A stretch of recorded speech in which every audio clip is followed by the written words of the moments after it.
Bonjour à chacun, à chacune, heureux de vous retrouver aujourd'hui encore une fois pour passer ces bons moments autour du Seigneur ensemble, autour de sa parole, autour de votre petit déjeuner, de votre café, je ne sais pas, mais je l'espère, autour d'un temps que vous voulez être précieux pour vous et pour le Seigneur.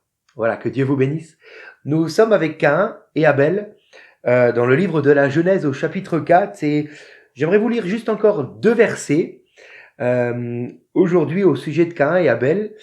Et puis, à partir de la semaine prochaine, on continuera, on quittera Caïn et Abel pour aller de l'avant dans le texte et voir la suite. Alors, pour terminer avec eux, j'aimerais lire au chapitre 4e du livre de la Genèse, donc, le verset 11 et le verset 16. Donc, suite au péché de Caïn qui a tué son frère Abel, voici la sentence, la condamnation de Dieu. Il est écrit maintenant, « Tu seras maudit de la terre qui a ouvert sa bouche pour recevoir de ta main le sang de ton frère. » Et puis plus loin, au verset 16e, « Puis Caïn s'éloigna de la face de l'Éternel et habita dans la terre de Nod, à l'orient d'Éden. » Amen. Alors, je crois que le Seigneur aimerait parler particulièrement aujourd'hui à certaines personnes qui souffrent à cause de mauvaise compagnie. J'ai donné comme titre à cette méditation les personnes toxiques. Ok ? Car oui, il existe des personnes, peut-être même de notre entourage, qui sont des personnes qui sont toxiques pour nous-mêmes, pour notre vie. Dieu, nous venons de le lire, met dehors les mauvaises personnes. Dieu, comme condamnation suite au péché de Caïn, va demander à Caïn de s'en aller maintenant, bien entendu loin de lui, mais aussi loin de ses parents. Et il a fui dans le pays de Nod, dans les terres de Nod, comme on l'a lu, et ainsi il était obligé de vivre loin de sa terre natale et loin de sa famille, loin des siens, car il est des personnes que Dieu doit placer à distance de nous afin de nous protéger. Plus tard, Dieu demandera de la même manière à Moïse que toute personne du camp d'Israël qui a la lèpre doit être mise à l'extérieur du camp et que cette personne ne continue pas de vivre avec sa propre famille et dans sa propre maison, mais qu'elle soit mise à l'extérieur. Pourquoi ? Afin de protéger sa famille et tout le camp de cette maladie. Plusieurs fois dans la Bible, nous voyons que la lèpre est comparée au péché, qui est, autant que la lèpre, contagieux. Afin donc de nous protéger du péché d'autrui, Dieu, souvent, voudra nous mettre à distance de certaines personnes qui sont donc toxiques. Voilà pourquoi il est écrit d'ailleurs dans 1 Corinthiens 15, verset 33, « Ne vous y trompez pas, les mauvaises compagnies corrompent les bonnes mœurs. » Vous voyez, souvent on s'imagine que c'est le contraire qui va arriver. C'est les bonnes mœurs qui vont influencer les mauvaises compagnies. Eh ben non. La Bible est claire à ce sujet-là. Ce sont les mauvaises compagnies qui viennent corrompre les bonnes mœurs. De la même manière, tu peux être sincère, honnête et vivre une foi profonde et enracinée en Christ. Mais si tu acceptes à tes côtés des personnes qui sont toxiques, ce n'est pas les autres qui vont changer, mais c'est toi-même.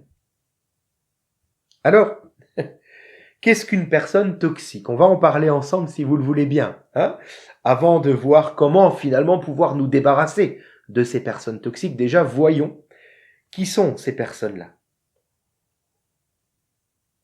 Eh bien entendu, pour un chrétien, du moins, qui marche avec le Seigneur, les personnes toxiques sont premièrement les personnes qui, au lieu de nous rapprocher de Dieu, vont nous en éloigner. Voilà. Attention, nous aimons chaque personne de l'amour du Seigneur. Mais lorsque les personnes deviennent toxiques au point de nous influencer et de nous éloigner de Dieu, alors il nous faudra faire un choix pour le Seigneur.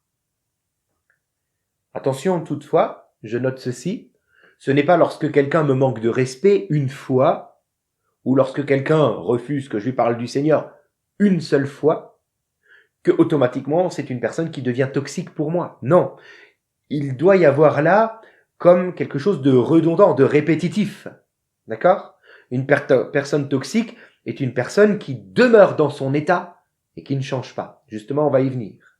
Donc c'est quelqu'un qui, au lieu de m'approcher de Dieu, m'en éloigne, au lieu de me procurer un sentiment de paix, va me laisser comme un arrière-goût amer. Vous voyez ? Voilà, là je suis face à quelqu'un qui est toxique pour moi. Quelques indices pour savoir si cette personne est réellement toxique. J'en ai noté quelques-uns, ce sont uniquement des exemples. Premièrement, elle refuse les choses de Dieu, je viens d'en parler. Deuxièmement, c'est une personne qui ne cesse de se plaindre ou de se lamenter. À force de rester avec elle, croyez-moi bien, je vais commencer aussi à me plaindre et à me lamenter. Pas d'un jour à l'autre, mais au bout d'un moment. Une personne toxique est une personne qui suit ses propres convoitises, finalement, et qui n'a Dieu que pour elle. Une personne toxique est une personne qui ne cessera de me dire à moi comment je dois faire, ce que je dois faire et ce que je dois pas faire. Par contre, dans l'autre sens, ça fonctionne pas. Quand moi je veux la conseiller, on a l'impression que c'est dans le vent que je parle. Vous voyez ? Là, je suis face à quelqu'un de toxique pour moi, car cette personne ne s'écoute qu'elle-même. Ensuite, une personne toxique peut être quelqu'un qui cherche à me contacter uniquement lorsqu'elle a besoin de moi. Là encore, elle ne suit que ses propres intérêts et n'a que faire de moi. Non pas que je cherche quelqu'un qui s'intéresse à moi, mais dans une relation, il doit y avoir l'aller et le retour, n'est-ce pas ? Sinon, on ne peut pas parler de relation. Au contraire, ce sera toxique. Ensuite, une personne toxique est peut-être quelqu'un qui suscite en moi de la crainte. Vous savez, cette boule au ventre, quand je sais que je vais voir telle personne et que je suis pas bien. Ça devrait m'alerter et me dire là, je suis face à quelqu'un qui est toxique. D'accord ? Soyons à l'écoute de ce qui est en nous. Est-ce que cette personne produit la paix ? Ou est-ce que cette personne produit ce goût amer, comme j'en ai parlé avant, et même cette boule au ventre ?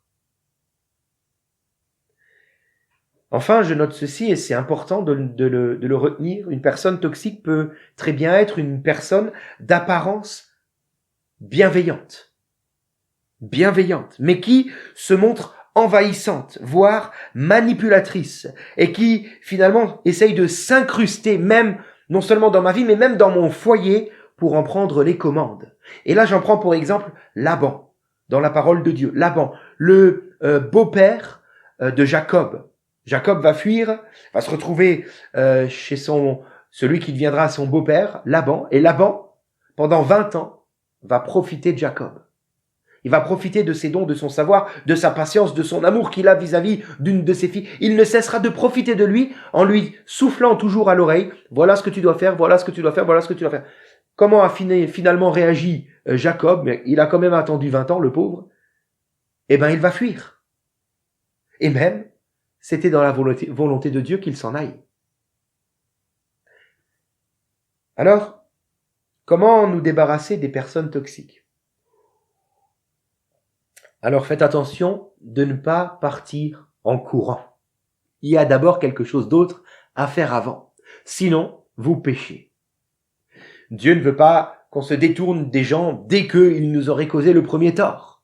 Ce serait nous tromper nous-mêmes et nous donner une valeur que nous n'avons pas. Nous plaçant nous-mêmes au-dessus des autres. Non. Avant tout, cherchons le dialogue. Cherchons une discussion franche et sincère avec la personne. Disons-lui ce que nous ressentons en sa présence. Voilà, quand je suis avec toi, je ressens telle chose. Je sais pas vraiment comment que ça se fait, mais je te le dis. Et puis, mettons-nous à l'écoute de cette personne, car peut-être que ce qu'elle va nous dire nous permettra de voir plus clair. Et souvent, nous allons même réaliser que nous avons une grande part de responsabilité dans cette relation qui est réellement toxique, mais pour l'autre aussi. Et ça, on l'avait pas vu. Écoutons la réponse et réfléchissons à notre responsabilité. Si nous réalisons à ce moment-là que oui, il y a un problème mais que ça vient pas de moi, alors prévenons cette personne que si l'ambiance entre elle et nous ne vient pas à changer dans les prochains temps, si les fruits de notre relation ne deviennent pas bons à manger mais qu'ils restent amers, alors nous serons amenés à prendre des décisions radicales, des mesures pour nous protéger. Prévenons la personne avant de prendre ces mesures-là. Et puis bien entendu, prions. Prions, non pas une fois, mais prions ensuite tous les jours, afin que Dieu permette que cette relation s'améliore. Toutefois, si cette relation ne devait pas s'améliorer, alors, et au bout d'un certain temps, comprenez bien ce que je veux dire, laissons le temps aussi à l'autre de réfléchir à ce qu'elle a entendu, et prenons le temps de prier plusieurs jours, plusieurs semaines même, et voyons si les choses évoluent. Mais si nous nous rendons compte qu'avec le temps les choses ne changent pas, peut-être qu'à l'image de Jacob, il nous faudra fuir, mais n'attendez pas 20 ans. Non, parce que c'est très toxique pour vous-même. N'attendez pas 20 ans. Mettons peut-être en pratique cette parole que Jésus a adressée par rapport au figuier stérile dans Luc 13, verset 9, lorsqu'il dit « Peut-être à l'avenir donnera-t-il du fruit, sinon tu le couperas. » Attendons de voir si enfin il y aura un bon fruit, sinon il faut couper dans cette relation. Il faut dire stop, maintenant ça suffit. C'est vital pour moi, c'est vital pour ceux de ma maison, de ma famille, pour mes proches. Car si moi, je suis dans une relation toxique, si j'ai un goût amer, les autres autour de moi vont le ressentir et la paix dans mon foyer ne sera plus. Je dois prendre une décision à ce moment-là, mais non pas sans avoir d'abord cherché à dialoguer. J'espère que vous l'avez bien compris cela. Entourez-vous davantage de personnes qui vous encouragent et qui vous respectent. Et s'il le faut, après avoir attendu et prié, et que les choses n'ont pas changé, oui, s'il le faut, détournez-vous des personnes qui continuent de vous mépriser, non pas frontalement, ça peut être, comme je l'ai dit, une personne à l'aspect bienveillante, mais qui vous méprise dans votre identité, voulant prendre le pas sur vous-même, sur votre autorité, sur vos choix, sur votre foyer, etc., etc. Détournez-vous de ces personnes qui vont simplement vous décourager. À un moment donné, il faut dire stop. C'est mauvais pour vous-même, c'est mauvais pour votre santé, pour votre morale, pour votre foi et pour votre foyer. Vous savez, je termine avec cela. Sarah, la femme d'Abraham, Sarah voudra à un moment donné renvoyer la servante d'Abraham, Agar. Et elle va demander à Abraham de la renvoyer. Abraham va le faire. Mais je note ceci, c'est que Dieu a approuvé la décision de Sarah. Oui, lorsqu'une relation est toxique et qu'elle ne change pas, malgré le dialogue, malgré l'avertissement, malgré les prières, malgré un peu de temps qui a passé, alors à un moment donné, Dieu comprend qu'il faut couper. Alors, si cette parole vous a parlé, mettez en pratique, tout simplement, dans un esprit de prière et de réconciliation. Mais si toutefois les choses ne s'améliorent pas, vous savez ce que Dieu vous demande de faire. Que Dieu vous laisse ainsi sa paix. On prie ensemble. Mon Dieu, merci pour ta parole.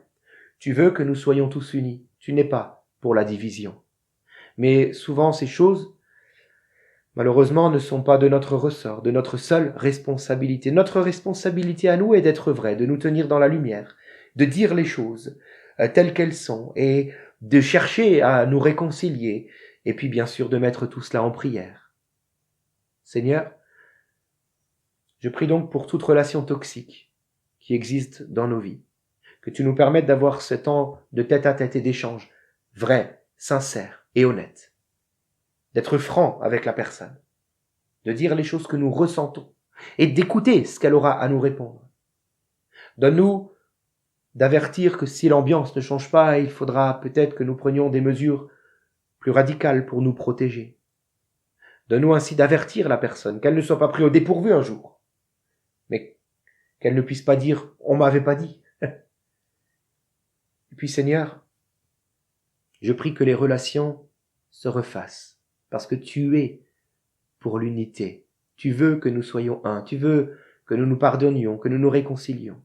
Toutefois, cela ne dépend pas que de nous qui voulons, ou de toi qui veux aussi, mais cela dépend aussi de cette tierce personne. Alors fléchis son cœur, éclaire-la, Seigneur. Et si toutefois les choses ne devaient pas changer, que les fruits devaient rester mauvais, donne-nous d'avoir le courage de couper maintenant, pour notre paix et celui de notre foyer. Merci Seigneur. Amen. Voilà, je vous souhaite un très bon week-end, un très bon culte ce dimanche. Je vous donne rendez-vous lundi pour les cafés à la fois. Soyez bénis. Nous sommes dans un lieu